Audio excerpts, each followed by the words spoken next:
Welcome to the Estate Professionals Mastermind Podcast, a podcast for estate professionals who earn more, work less, and make a huge difference in their communities. If you get value out of this free content, be sure to check out probatemastery.com, where you can get live classes, access to weekly coaching, and valuable courses. To learn more, visit probatemastery.com. Now let's jump into this week's content. Hey, good morning. Welcome to our Probate Mastery free weekly coaching call for real estate agents. I'm Bill Gross, at Bill Gross Probate on social media. And we do this call every Tuesday at 11 a.m. Pacific time, 2 p.m. Eastern time, everything in between or either side. It's also recorded and put on our YouTube channel. This program is part of the program from Probate Mastery. Probatemastery.com is the website. And if you're watching this on recording, you can sign up by clicking here on the free weekly coaching call, put your name, email, and phone number, and you'll be registered and get noticed live with a clickable link. Also, some free content is our Facebook community. Continue the phone call, ask questions, learn more about the program in detail. Estate Professionals Mastermind, 7,600 members, and the calendar's there, and questions and referrals and such. Free content, if you're not yet in the business, not yet in the probate business and investigating, here's some great content for free: probate opportunity, marketing, and prospecting. We'll give you a flavor of this program. If you're ready to move forward and want to get certified or learn more about it, click on the Enroll in Probate Mastery, and there's different programs, different payment methods. I've paid for this program 3 times. I think it's great. I've also done, 4 other certifications, but I think the most valuable asset of my business is me, and the more I learn, the more effective I am. Now, separately, I host probateweekly.com, Thursdays, 4 p.m. Pacific, 7 p.m. Eastern. We're going to be moving that time slot, by the way. Stay tuned for the detailed announcement. You can register there. Just put your email address and you're registered. Or you can go into your favorite audio formats or see past episodes on YouTube. And as well, I have a probate group as well, Probate Weekly, with 4,000 members. Love to have you join us there. And if you're interested in more information about me, go to Bill Gross Probate. They'll bring you my link tree, all kinds of programs and things and ways to contact me. So I'd love to continue the conversation. I am battling bronchitis. I have prescriptions. I have cough drops. So forgive me if I'm late hitting the cough button, but I do the best I can.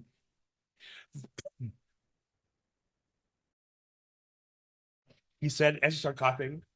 So this program is meant to be interactive. The goal here and why it was founded was to give you a chance, for those of you who are looking to build your real estate sales business, to give you a chance to interact, share victories, talk about losses and how you can improve, lessons learned from losses, implementation, what's working, what's not working.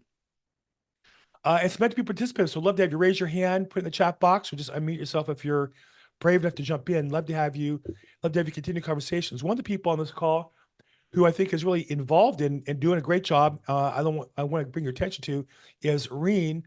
I'm sorry, Reine. I feel so proud I have your first name right. Yeah, Reine is good enough, Bill. Okay. Reine Kasalker, but Reine is good enough. Who has Probate Help Desk, which you guys should go into Facebook and check out. Probate. Let me put it up here real quick and show you.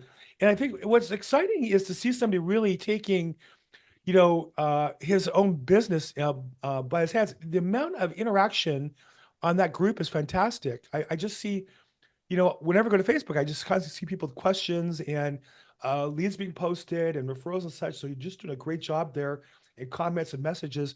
Reine, tell me about that. How long have you had this going now? Wow. Well, I've had it going for about a year, but when we started out with it, it was Minnesota Probate Support. And when I first opened it up as Minnesota Probate Support, I think it was, this is a funny story, Bill, but I had like 4 contacts in that Facebook group, and I took 1 listing out of it. Right. And so I was shocked. And then what happened as things went along, I was having a hard time getting people to join because the emphasis was on Minnesota Probate. So just to generate more traffic and stay active and become more of an authority in my market, I opened it up to a national audience with the intention of doing referrals and helping families across the country. And so we've had it as probate help desk probably for about 2 or 3 months now, and we're up to, I think, about 350 members. We're getting tons of people joining up every week, and I'm capturing email addresses. And I'm behind schedule on getting my CRM set up so that I can start working the email leads that I have coming in through. And then we talk about attracting people. I'm also getting I took one listing already, and I have a couple more referrals that I've been working on, and none of them, none of them are probate. Well, one of them is probate. Came in through a relative who just called me the other day, and he said, I saw some of your Facebook videos online. You do that probate thing. I've got somebody that needs help. And so it's the whole sphere of influence and referrals. And I don't even have my marketing where I want it to be yet. Well, you'll never have it where you want it to be. That's part of life. Yeah. So a couple lessons for everybody here is, one, find your niche, find your message, find your lane in this. There's more lanes than just one. There's more lanes than just buying data of petitioners and cold calling them. There's more lanes than just calling attorneys and cold calling them. There's more lanes than just mailing out to those parties. And I think that, Reine really came from a position of wanting to help people. We talked a little bit about what he was doing and what his goals were. And expanding your reach just gives you more chances to do business with people and help more people. They may not all list with you, but it will increase your chances to get business. So congratulations on a great job. And all of you, I think, should go check out his group. It's a Probate Help Desk. I'll put the link in the chat box for those of you who are interested in following up on that. So thanks for sharing that with us, Reine. Thanks, Bill. This is going to be brutal. Okay. So who here works on YouTube? Who here has a YouTube channel they're working on? I got to tell you guys, when I started in Probate Mastery, I actually took it from the prior owner. Joan raised her hand. One of the things I was just talking to Bruce Hill about before this call was the importance of thinking and planning. And I think that we all say we're thinking about something, but I don't believe it's true. I think most of the time when we say we're thinking about something, we're thinking about it. We think, I need to think about that, but we don't actually do it. And this is one of my strengths. I actually put in my calendar time to think about a project. I'll block out a half hour or an hour, or a half hour a day or an hour a day on a bigger project. And I did that when I launched my probate business. And so I did that 5.5 years ago. I came up with the idea of going to court every day as my lead generation method. And I could talk about that for hours. Suffice it to say, I spent 3 or 4 hours a day generating business by going to court. And then when COVID hit, couldn't go to court. And had to think about what I'm going to do differently, and spent time thinking about it. And I came up with the idea of social media, which sounds obvious today. Wasn't as obvious, 3.5 years ago. But what does that mean? What am I going to do specifically? And included in my plan was measurement. I realized my first tack, which was Facebook video, didn't get the results I wanted. So I pivoted to YouTube, and it's been a fantastic pivot for me. And so I just want to share with you the value of doing something consistently all the time can create tremendous results. I've tracked I got a couple different posts on the top real estate websites of realtors, real estate salespeople, and I compare myself to them, both in my company and out of my company. And I track those numbers all the time. And I can say by the numbers I'm looking at, I've become one of the top 30 real estate sites in the country. My views and subscribers are higher than both of the other 2 companies that do probate real estate specifically combined, in terms of the increases and the growth and the views in the last 30 days. So what I want to say is these things are possible when you have a plan and work it. And I'm not saying my plan, YouTube, is the right one for you, or that Reine's plan, Probate Help Desk, is the right one for you. I'm saying Reine's program was the best for him. Mine was the best for me. What's the best program for you? And what are you going to do to bring your assets and skills, the things that you like to do, together with what's needed in your market to get the results you want? That's the goal. And to find the combination of those three things, and then to work that really hard all the time, and to think about it and review it and look at your numbers. And that's what a business looks like. So, Broker Bernie, I appreciate Reine. Yeah, it really is. It is really neat branding he came up with. I have to say, I was impressed myself. I was so impressed, I had to call him and tell him that. And we started a friendship as a result. So anyhow, that's my message for today is you need to think about, and when I say think, I don't mean drive yourself crazy at night when you're supposed to be sleeping. I mean, put in your calendar an hour. What's my business plan? What am I going to do to generate business on a daily basis to build my business? Okay, Tracy, as your hand up, let's get you unmuted and bring you in. What's going on? Well, just speaking to your point, I have been thinking about starting my YouTube channel on probate for a long time now. And it just kept getting put off and getting put off and getting put off.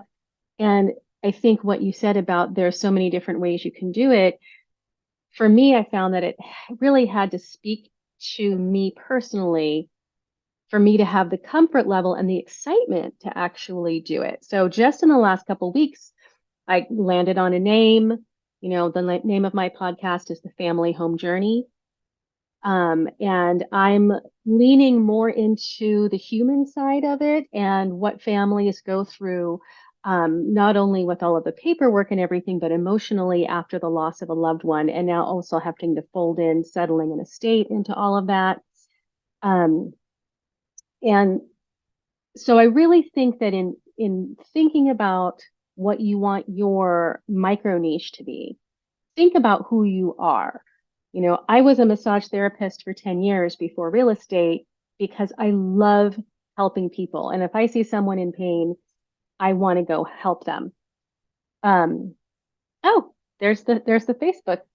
Oh, is that still my banner on there? I need to fix that. But yeah, we just changed it from real estate problem solving to the family home journey because that was just more emotional for me. That just spoke to me more. So anyway, all of that just to say, I think decide who you are, what you would want to talk to people about, and then go out there and do it. And I filmed my first guest interview podcast yesterday. So it's in the can. It hasn't been edited yet, but that's coming up this week. Nice. Who is it? Who's your guest? A real estate agent that's just wonderful. Her name is Susie Adamson, and she's in Pennsylvania. And she and I really align in how we feel about all of this. So I picked her to be first. Nice. Yeah. Good job. Look at the smile on her face. When we talk about doing something we enjoy, right? If I said to Tracy, you've got to cold call 3 hours a day, strangers of somebody who died, and attorneys who hate realtors, attorneys who have pin cushions with realtors' faces and put pins in our face all day long and throw darts at a board of pictures of the last realtor they work with. That's how we have to do every day for 3 hours. Or you saw her face when she talked about videoing with her friend. Now, that doesn't mean you can just do what you like to do. You have to be purposeful and watch the numbers and make sure you get results. You got to promote it. You got to do the work behind it to earn the privilege of that. But what would you rather do? And congratulations, Tracy. That's fantastic. Thank you. Okay. So who else has now this is meant to be interactive. So you have questions, comments, if you have victory you want to share, raise your hand. If you have a problem you're having, you want some help with, please raise your hand and let us know. Be glad to help you with that.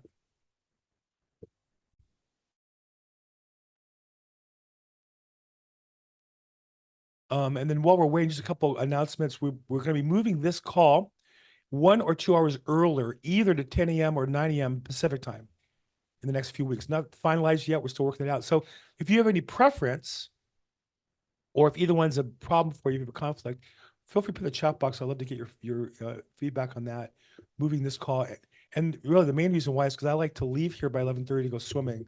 And so you guys will be helping me continue my quest to improve my 100-meter butterfly swim time, which is really what life is all about besides my grandkids. Okay. Who's having questions, problems, challenges? No? I have a question. I have. Oh, go ahead. Who's first? It doesn't matter. Hmm.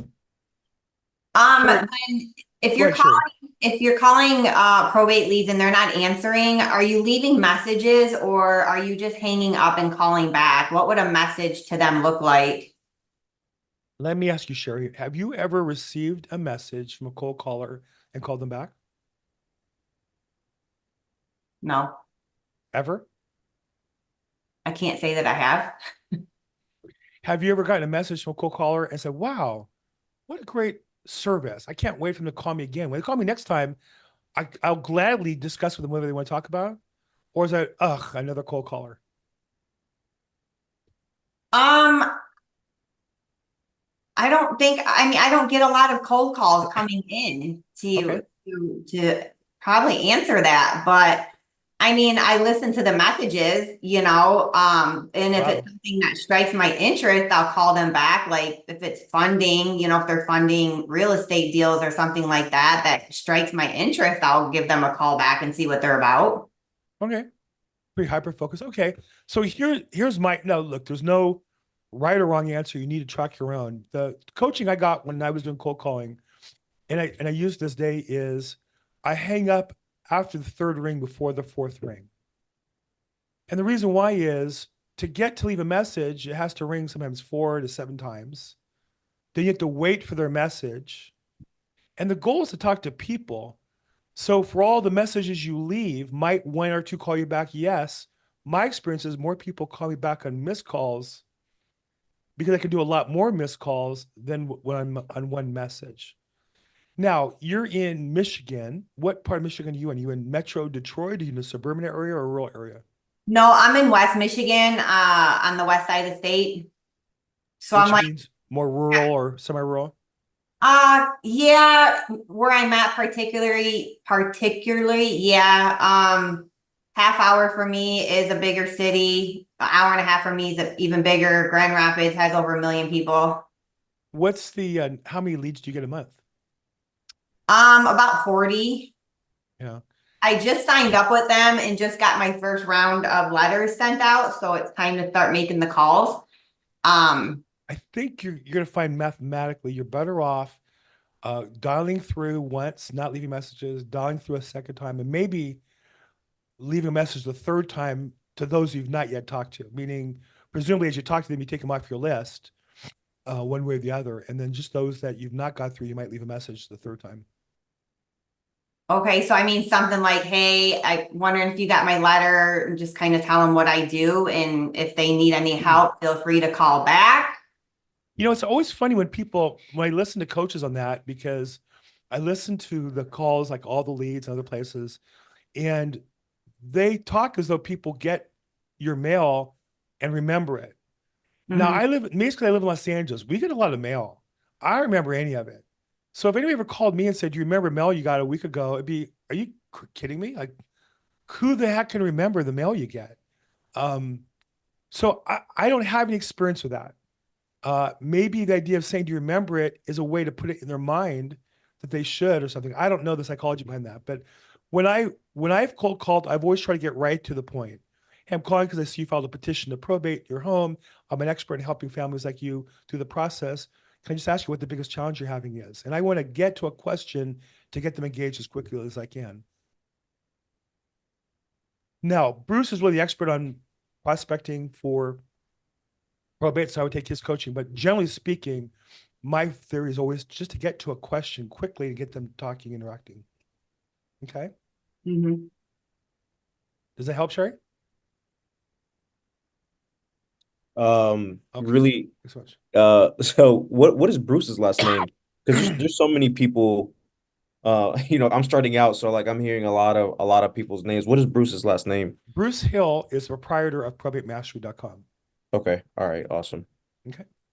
And then what is the name of your YouTube channel? At Bill Gross Probate. Okay. And I'll put it in the chat box. Okay. Awesome. Thank you. See, view your channel. Thank you. Yeah. Hey, it's Bill Gross, the LA Probate. Oops, I just hit my own channel and there's the link to it. I have a Okay. marketing question. Hold on one second, Denise. I have somebody's Okay. hand up ahead of you, and then you'll be next, okay? Okay. All right. M. White, not sure who that is, but I see your hand up and you've been waiting. Yeah, hey, Bill. Michael White, Charlotte, North Carolina. How are you today? Great, Michael. How are you? Good. Look, I got a couple questions about your court order sale business. Are you opposed to answering a couple questions specifically Love about to. that? I would talk about it all day long. Yeah, so again, I'm in North Carolina, right? So obviously our state laws are different than California, and I know nothing about California laws. So I'm assuming that do you guys have they call it commissioners here, where it's sort of a third party that looks after the sell the property. The court says, hey, we need to sell the property. They bring a commissioner in to help facilitate that. Do you guys do something similar like that in California? No, we have probate referees, which appraise the value of the estate, both real estate and non-real estate, as opposed to appraisers. There's a separate license for probate referees. But no, there's no commissioner for selling real estate. I'm an agent. That's what I do. Okay. Now, the LA County, there are people who, for the reason, the county administrator, because we're big enough to have so many probates that nobody does, for various reasons, the county will file probate. Maybe property's abandoned, maybe the parties are out of the country and contact the county. There's different reasons why. There's taxes due. So the county has their own attorneys, and the county has their own approved realtors that they only use those realtors. Okay. It's like a government contract kind of deal. But no, we So don't have commissioners. so are you do you bring a buyer to the table and say, look, hey, look, I found this house at whatever Main Street. It's a court order to sell. I think it's undervalued. Let's go make a bid on it. Is that the approach you're doing? Yeah, what happens is, of all the probates, 90% are what I call kind of a standard sale. There's a little bit of disclosure, there's a probate, and there's a form that tells the court, hey, we're selling the house for this much. And if nobody objects, it goes through. Sometimes one of the heirs will object and say, hey, you're selling it too cheap, you're selling it to yourself, whatever. But 10% need the court to approve the sale. And so in that case, there's a very specific process. You have to publish the information about the sale in a certain legal way. Then you market the property, accept the offer, clear contingencies, then file a petition to the court saying, hey, we have an offer, we've accepted it, subject to court confirmation, and the court schedules a hearing about 35 days out. At that hearing, as a listing agent, I say, hey, we have this offer. It's usually not my buyer. Here's the buyer, the buyer's agent, the terms. And the court will say, great, it looks good. Does anybody want to overbid? And anybody could show up at court that day and overbid by a minimum of 5% plus $500. So on a $500,000 purchase, they have to open the bidding at $525,000, $500. And we have to have a cashier's check made out to the estate, not to escrow, to the estate, for 10% of the overbid, which would be $52,500. And they're waiving all contingencies and have to close in 10 days. So the buyer shows up with those terms, has to be pretty certain they're going to close. Right. Yeah, that's sort of similar here, that it can be, we can list it on the MLS, and then once an offer is received, that is submitted to the court, and then there's an upset, like a 10-day upset bid period against that initial offer. And you can keep upsetting that bid until you finally quit bidding on it, right? Until they finally get to the highest possible bid. So is the upset bid at court at one hearing, or is it done electronically, or how's it done? Well, there's just a binder at the clerk's office, and you just go look in the binder. We don't have open court like you do here, so we don't go in front of a judge unless there's a litigation of some type. You know, we don't have court every day like you do out in California. Yeah, because I had one that got upset for 2 years after the initial, and that people kept upsetting it at that 10th day. Yeah. I'm just trying to figure out how I can make money and make a deal work. So it sounds like I need to bring buyers to the table to do the upset bid period during the upset bid period.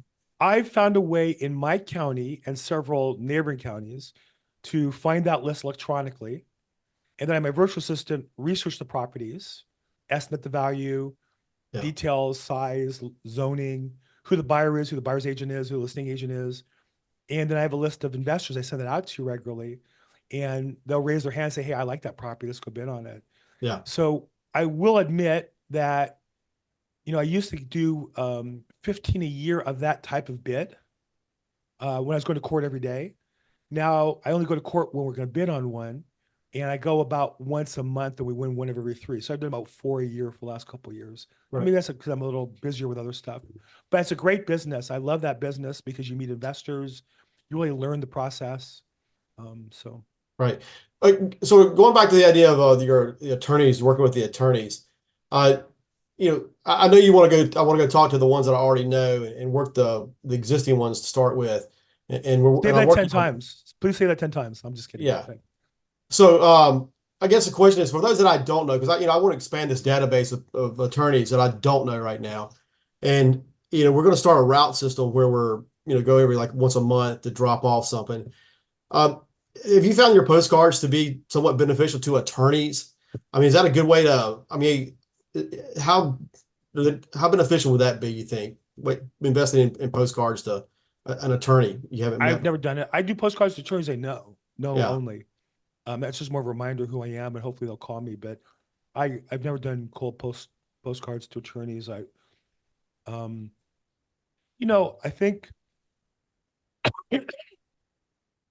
I'm so sorry.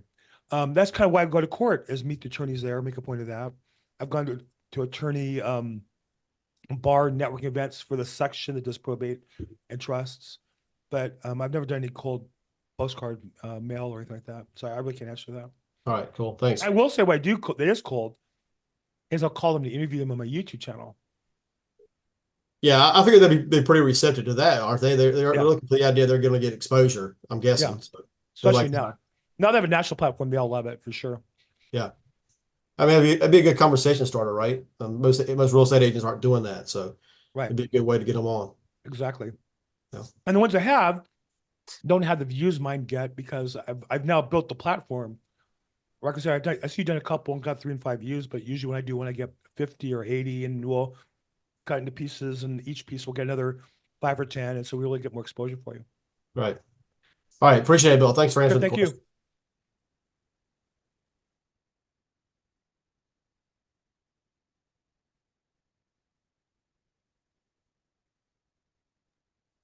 Bill, you're muted. I just said the best stuff I've said in 10 years, and it was muted. That's a shame. I gave you guys the magic spell to get more listings. Sorry about that. Thanks. I was going to say, I see Matthew Price put his contact info, and I would urge all of you to do that. I literally just referred out a listing today to Arkansas. And I always take down whoever's contact info is in here to add to my database. So please feel free to put in your contact info, where you do business, so people can reach out to you and send you business, hopefully. Okay, other questions, comments? Yeah, so I have a question about marketing. Yeah, So Denise. I created a funnel, and I named it Watkins Probate. But now listening to 2 other callers about probate help desk, I'm thinking I should change that name because it just say Watkins Probate. That doesn't make people click. And then the other question is a funnel. It's just like a website. How are you all promoting your website, or that besides Facebook? How are you promoting their website funnel to get people to sign in? Good questions, Denise. So first question, branding. I think you have to have a brand that tells the prospect what you're offering, right? So for me, I want to be seen as an expert in my field. I want attorneys to think of me as not as a realtor, as an expert in probate real estate. So that's how I came up with Probate Weekly.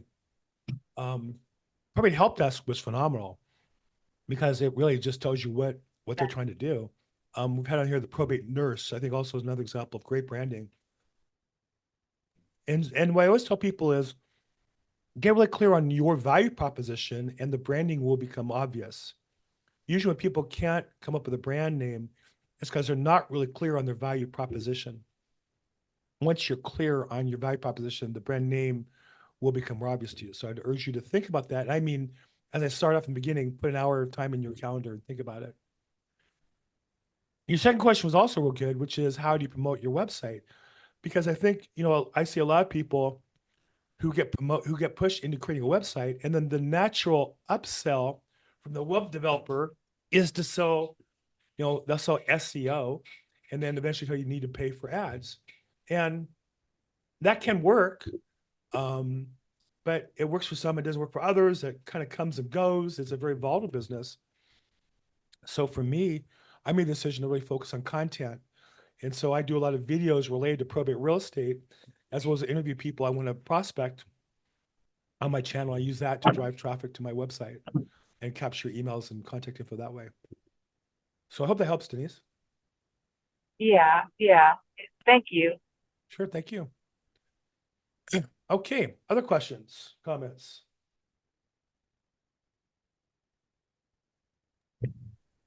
I see Matthew's finger go back and forth. I'm not sure if that means unmute or. Yeah, I just got off the phone with an attorney that wanted me to do a probate, but the person was in bankruptcy when he died. Have you got any tips on how to navigate bankruptcy and a probate at the same time? Because I told them I wasn't too sure about that. Well, first off, the laws are going to vary by state. So I would be hesitant to give you an answer that's applicable to California. What I will say is that there's various chapters of probate, of bankruptcy, right? There's bankruptcy, whereas in my liabilities exceed my assets and we're just going to divide up. I give up, throw in my chips and you distribute them as you see fit. There's also a bankruptcy form that's reorganization, where maybe you have a lot of property, no cash, and to avoid being sued, you file bankruptcy and you say to the judge, hey, I need some time to sell some property, liquidate some assets to pay people, but I don't want to harm the assets. I don't want to lose the property. I don't want to lose the business. I don't want to stop making payroll and lay off all these employees just because I'm illiquid.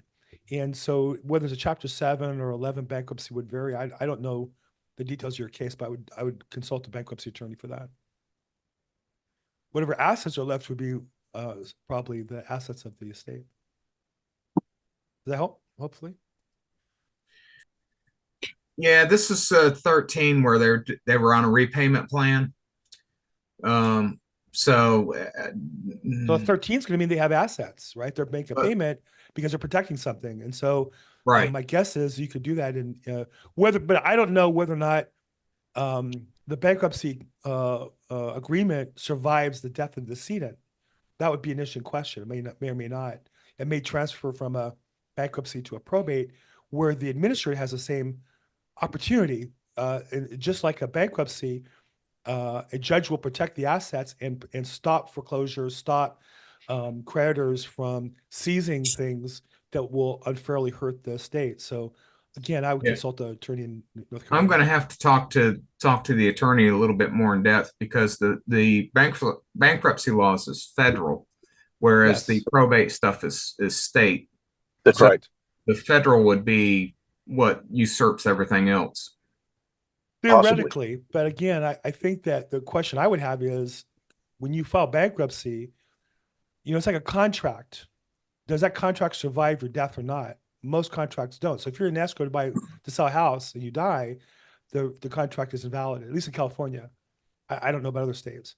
So my question is, does the bankruptcy liquidation contract, does that extinguish with the death or not?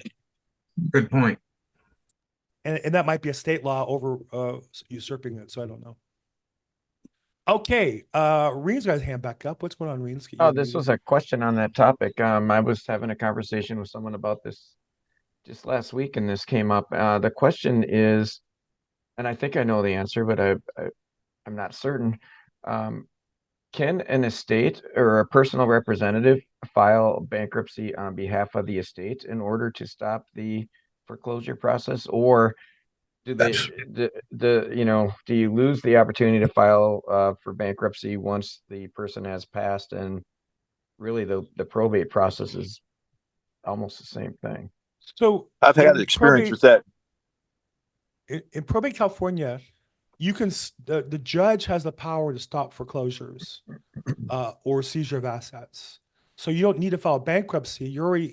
Part of why you file bankruptcy is you need to appoint somebody to manage the affairs, right? Either it's a liquidation, hi, I'm done, settle up, or a 13 is going to be appointing some sort of a bankruptcy trustee to manage the affairs. In probate, you have somebody who's managing those affairs, the administrator of the estate.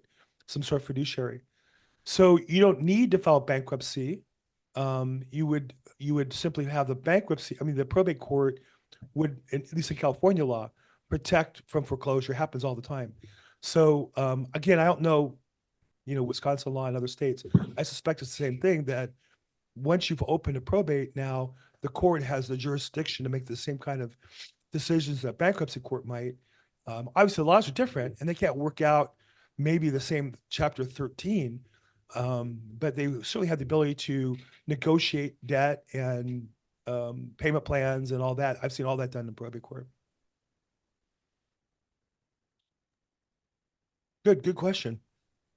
Other questions, comments? We have success they want to share today. Victories. The thrill of victory or the agony of defeat. And if you recognize that reference, put in the chat box. Not the agony of defeat, the agony of defeat. Anybody? No? Am I the oldest guy in the room? Bill, can you hear me? I can.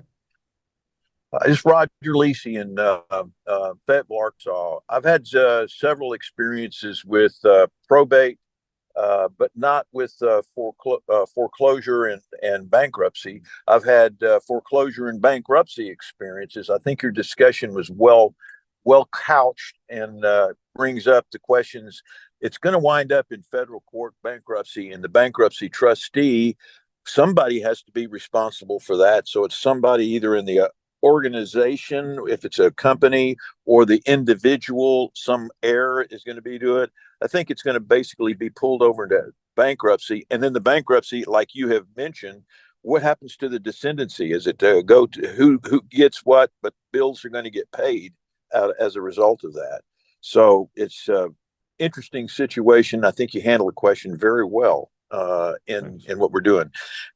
And you sent me a voicemail message about something over in Eastern Arkansas. If you can send me an email or a text message, I sure would appreciate it. And I get those folks in charge of in contact with the executor. Is that California? No, it's actually a family in Arkansas that has a property, and it's referred to a national platform. So what I was referring to is my business has changed. When I got into probate, I really had three phases of my business. Phase one was to be a great listing agent in LA County. Phase two was to expand to cover all of California. And I used the company I have because they had so many new agents to help me service a larger geography. And then phase three was to build a national platform to solicit referrals from national providers. And so I get, listing referrals in other states, most recently in Arkansas. So I reached out to Rodger looking for somebody to service a particular listing referral in Arkansas. In this case, it's not probate. It turns out they contacted a probate service, but it turns out investigation, they have a deed that covers their transfer. And so it's just a regular sale, and we're getting an agent to help that. So I'll reach out, Rodger. Thank you so much. Thank you, Bill. Yeah. And so that's why I tell you guys, put your contact information in the chat box. And then on top of that, I would say, I am, with the XP, anybody who's in the business probably is aware of, we have, a multi-level approach. But for anybody who's interested in building out their probate business in my platform, and it's open to talk about joining XP, I love talking about that because the goal in the long run is to have those referrals kind of stay within the company. It's just more efficient that way. So if you're interested in that, please reach out to me personally. But even those who aren't, like Rodger's not, from time to time, we have listing referrals and we want to send them out to people who I know and people who are committed to our probate business. Sarah, I'm at Bill Gross Probate on social media, or BillGrossProbate.com has all my contact info. You can reach out to me there. Okay, other questions, comment? Yeah, I don't make an advertising pitch for that, but want to just be available to help with that. Other questions, comments?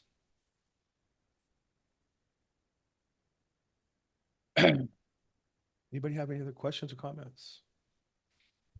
Victories. I'll put my contact website, Bill Gross Probate. It has all my contact info and programs I'm working on and such. And thanks for suffering through my cough today, guys. I'm just frustrated with this bronchitis thing. The perils of having grandkids, they go to school, they come back sick, they cough in your face, then you're sick, then you recover, then they're sick again, then I'm sick again. Just been tag team colds. Hello, Hi, Bill. Dwayne, what's going on? If I heard you right, I think you were asking about the ABC Wide World of Sports Agony to Defeat. Yes, I got that answer from Reine, actually. Oh, okay. I hadn't heard it. And as it's coming on, it's showing somebody tumbling on their skis, I think. Yes. Yeah, I remember that. That's it. Um, That's my contribution. In fact, let's see if I can do this real quick. Not exactly our program, but let's see about let's see if I can do this properly here. Hold on, documents, advances, screens. Can you guys see this? Now we go to Vinko Bogatas, the Yugoslavian, the youngster. With inexperience, he fell on his first jump. A lot of speed in that track.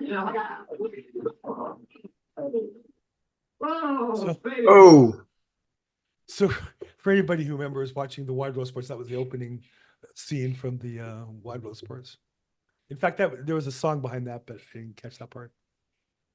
Thanks, Wayne. These are the important things, by the way. Yes, agreed. Thanks. Thank you. Thanks so much. Okay. Let's see. Broker Bernie in Marin and Sonoma. Very nice. Thanks, Bernie. Well, we got a few minutes left. Any questions, comments? I got one feedback that 10 o'clock worked best for Tracy. Again, we're going to move this call probably to 9 or 10, not right away, but the next few weeks, I would suspect. Yeah, there's an EXP California training every Tuesday at 9 a.m. There is. So. Good point. But they go long. They go like to 10:30 or so, I think. Oh, well, we might just have to cut them off. Well, yeah.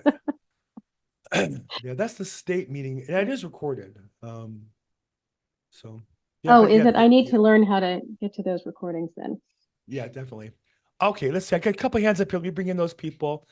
Cindy Melendez. I don't know if we can get you to turn your video.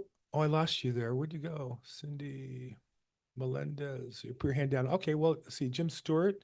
Let's get you unmuted and see if we can bring you in. Hey, Bill. Hey, Jim, what's up? Thanks for taking a question. Sure. So I'm kind of re-engaging with I'm an investor, and I'm re-engaging in the prospecting process. So I'm looking at doing like a series of letters and calls, or letter call, and then so like letter to postcards over a 12-week campaign. Mm-hmm. And I'm getting about 100 to 120 leads a month from all the leads for one city. And so I was just curious, what do you see as like a good flow in terms of accomplishing that? Well, first off, where are you doing business? In Virginia Beach, Virginia. Okay. Yeah, that and market. So it's in Norfolk MSA. And you're an investor, not a real estate agent.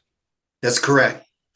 So first off, I would pair with a real estate agent. You know, from this call, we have other people in Virginia Beach because, you know, 2 bites of the same apple. You're already buying the data, you're already calling, you can clean up the data together, you can, you know, push each other towards the right lead. So I would figure out how to share in that expense and work effort for one. And then what's your goal? What are you looking to accomplish? I'm hoping to do at least one acquisition a month. And so I do some flipping. I'm rebuilding a rental portfolio right now. So that's what I'm trying to accomplish. I just picked up a property in, a nice blue collar neighborhood that's 4-bedroom, 2-bath. The lady who owned it, she had health issues. So her daughter actually called me and off my website. Yeah, but she called you off the website or called you off other things you're doing? It was off my website. She did an organic Google search, sell my home for cash. Nice. I would do more of that. Yeah. Whatever you're doing there. Look, I don't have any particular insight on direct mail. I came from the alltheleads.com training, but I never really did much in direct mail or cold calling personally. I didn't want to. I think that I wanted to leverage my experience and knowledge in Rolodex. And so I don't really have any particular, I don't want to mislead you. And I'm not going to sell you something that, first of all, I'm not selling anything other than the American dream. And I want to say something about doing. So I would say, if you're doing that much business already and you're getting people coming to you organically already, I would just try to turn up that. And I would try to find somebody who wants to do cold calling and who's maybe a realtor. And when they say, well, I don't want to list, I just want to sell it, then you're their go-to guy. I think I would try to find one or several realtors. And in fact, I might even, if I were you, be kind of their coach. I mean, you're on these calls, you're learning about the business, you know the business pretty well, you know flipping. There's no reason why you couldn't have several newer agents kind of on the hunt, on the come up, to use Grant Cardone's word, and give them the data because you're paying for it, and or access your data on a spreadsheet and have them help you clean the data up, because when they call people and put notes, you'll know who to take out of the system. So I would rather do that personally, but that's up to you to decide how you want to run your business. But I think you have more to offer than just saying to you should call for 3 hours a day. That makes no sense to me at all. Right. Yeah. No, I was looking at, maybe 1 or 2 call blocks 3 days a week. Do you want to do that? Is that something you want to do? Well, I mean, do you roll a bed and say, I want to make an hour? I'm not going to sit around twirling my thumbs waiting for someone to call me. Oh, I do that. You I don't do? twirl my thumbs. I don't twirl my thumbs. I interview, I work my social media, and I meet with my staff. And as a result of that, my calendar gets filled up with 4 or 5 appointments a day of people who want to talk to me about business. Right. Yeah, that's really in fact, you and I key. should talk. I'd like to talk to you about helping you build out your team. I think, because I'd like to have a realtor on my team in Virginia Beach. It's a great market. I have a guy, actually. Well, Tim, let's talk. I don't know how to, if you want to reach out to me or I'll reach out to you, but I would say, I think there's more to that. In this case, a little more personal for those of you on the call. It's not that I want to cut you out. It's just, getting into his business in detail. But I would say, to answer your question, I would spend all day working that guy and 1 or 2 more like him and not worry about making phone calls to strangers, because that guy can call all the strangers for you. Right. Yeah. And that's what I'm realizing as I'm making these calls is, and I looked at the data. I did the plus leads so I could see what real estate these folks owned. So I can focus on those. If they don't have any real estate in the probate, then, it's not worth pursuing for me. I agree. But I noticed 2 things. One is half the people I connected with either already sold the property or it's a property that is a retail property. It's not in a condition where I can add value through construction, which is what I primarily do. The second thing I noticed in my list is that only about 1/3 of the probate leads actually had probate attorneys. So my other thought was, to network with the usual candidates there, the 3 or 4 probate attorneys that are showing up in the list. The short version of that is yes. And I also would refer a attorney alternative service as well, because I'll be lower priced. If it's a simple probate, oftentimes the people doing their own, they're telling you it's a simple probate. It's not as simple as they think it is. Right. And a little bit of help might go a long way for them. And you might bring in that little bit of help, and you might offer to pay for that little bit of help to make it easier for them. So again, I'd love to talk to you about that further in going to detail on your case offline here. But in general, anybody on the call, I would say these are the right questions to be asking. And I believe Jim and you listening to this call can create more value by looking at those questions than just merely cold calling those people. Yes. So reach out to Yeah, me. I'm or- all about being more efficient because as skilled as I am at making those calls, because I got a background in financial services and I've had a real estate license in the past. You know, I let it lapse and, you know, I couldn't wear all the hats anymore. So I got a guy on my team and I probably need, you know, one or two others, like you're saying. Love talking about that some more. So again, I don't Yeah. have your contact info. Handy if you want to reach out to me at Bill Gross Probate or billgrossprobate.com. Love to talk to you more about that. Okay. Okay. Thanks. Thank you so much. Okay, Sheri Lash. I think this will be the last call. Let's see how this goes. Uh-oh, I just lost Sheri. Where'd she go? There she is. What were you saying? What were you saying about alternative services other than an attorney just now? Yeah, so Jim brings up a point that and it varies by location. I'm in California, which is probably the hardest place to do probate. Maybe New York's the second hardest. But he noticed that a large percentage of them don't have attorneys. And so his question was, one, should I contact attorneys? Yeah, why not? Two, those who don't have attorneys, what do I do? And the answer there is, well, that's your chance to bring referrals to the attorneys you want to work with. One of the tools I use is an alternative to an attorney service. You know, I'm not sure what the term for it is. I just call it an alternative attorney service. The one I use most is Scrivener.com, SCR, I'll put in the chat box, SCRIVNR.com. And I actually interviewed the proprietor of that. His name is Byron Botris, and I referred them a number of deals because they're cheaper than an attorney and more loyal because he's a businessman than an attorney. And as a result,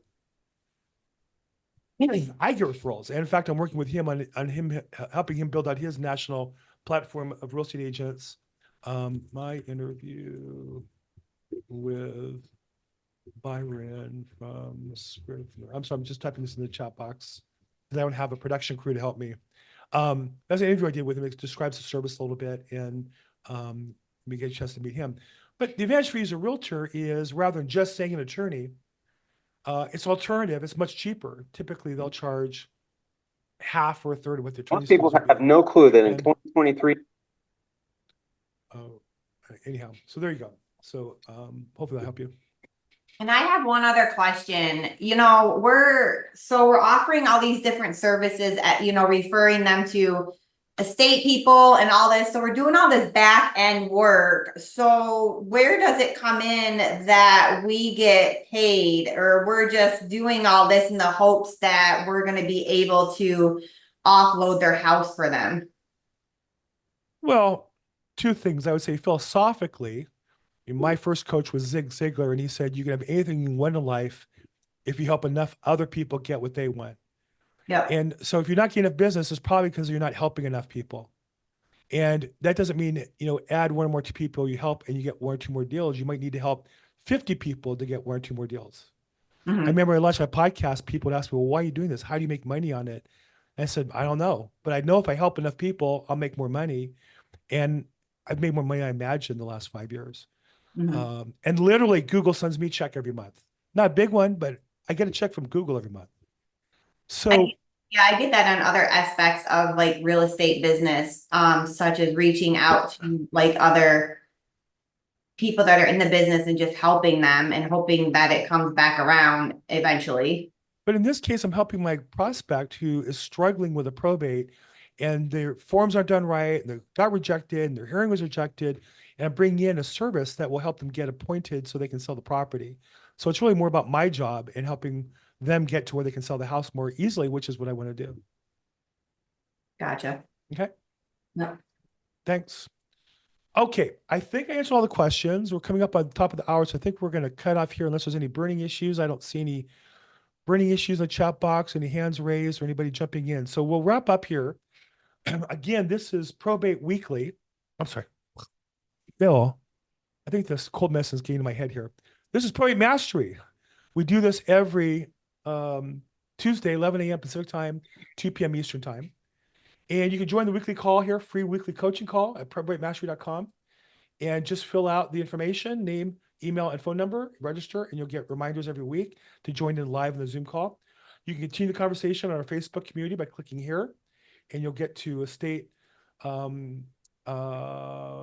planning mastermind group. We have over 7,600 members. Love to have you ask questions there, watch more about the program. Free content about probate, building your business, the probate opportunity, probate marketing, and probate prospecting. And lastly, if you want to continue your education, I recommend strongly, I've paid for this 3 times, enroll in Probate Mastery. It's a great program, different payment options to help you get in an affordable way. Separately, I'm Bill Gross. I host probateweekly.com. Probateweekly.com. You can register with your email address. And if you do, you will have access also to the other formats on audio or past episodes on YouTube. And then I have a separate probate group called Probate Weekly, where I get 4,000 people in our group, and you can post your probate content there if you want to, as well as ask questions and continue the conversation there as well. I'm at Bill Gross Probate or BillGrossProbate.com on the internet. Thank you, everybody. Have a great week, and we will talk soon. Bye-bye.